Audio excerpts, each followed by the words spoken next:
And SBS reporter Omar Dehen joins us now from the Polish city of Przemysl near the border with Ukraine.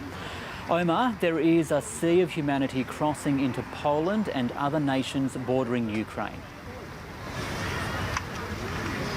Absolutely, Ricardo. We're at a donation centre, a mass donation centre here in Poland, where many of the people arriving from Ukraine are being bused to. They're being met with a warm meal. You can see some people tucking in behind me. Also offers for a ride and in some instances a place to stay. And that's on top of the countless number of items being donated for them. This conflict in Ukraine and its ever-growing humanitarian fallout appears to have galvanised European nations. The EU predicts that up to 7 million people will be forced to flee the country during the conflict, and that's on top of the additional 12 million that the UN says will require assistance in Ukraine. That already dwarfs the number from the 2015 migrant crisis here in Europe.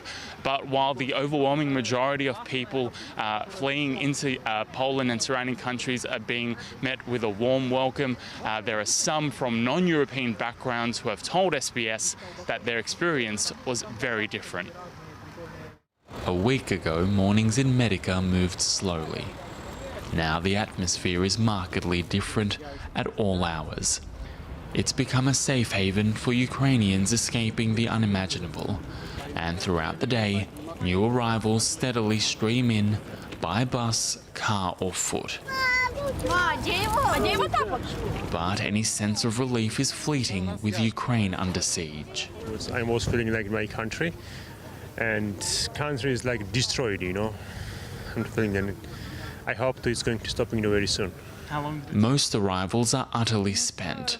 Jules, the Cameroon national doing a doctorate in literature in Mariupol, walked for 3 straight days in freezing conditions. He is exhausted and disorientated. I'm very tired. I need just to rush myself. I need to sleep because I do 3 days without sleeping. My heart now is very like that. It's big, but I don't know exactly where I want to go now because I'm confused. The journey arduous for all and sinister for some. This Danish Iraqi man claims he was repeatedly bullied and intimidated by Ukrainian authorities. It's happened with a lot of people, like with me. I am Danish people. I live in more 32 years in Denmark. But from Iraq, in my original, there is this dealing with the people and see your faces, your different skin, and you're not Ukrainian. It's bad dealing, bad situation.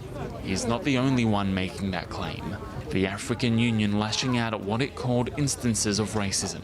The Ukrainians take favor their people than African people. Say to you, you need to wait. All the people, the Ukrainians, go. But many foreigners say the reception has been overwhelmingly warm. Poland has taken in roughly half of the now 1 million people who fled the conflict, and the generosity here has been immense. Where you want to go to? Southwest? Donation stalls piled with warm clothes and food. This man offering a free ride and board in Scandinavia. Come to Denmark.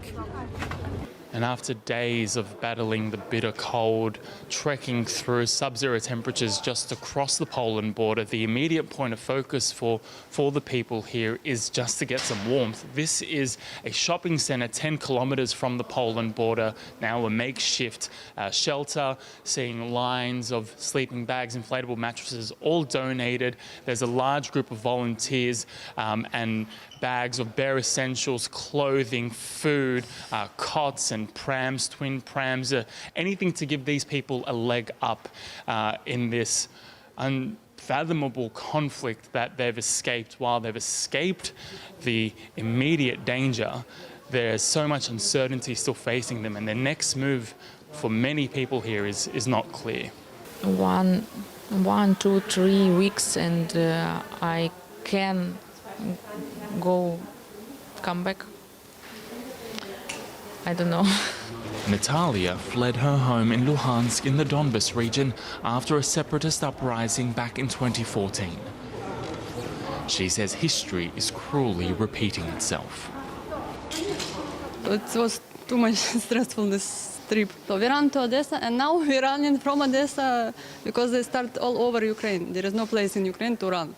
For Mariana, a mother of two, reality has only started to sink in. Today to Poland, I understand, because when you're in Ukraine, you see all these events, but you can't believe that it is happening.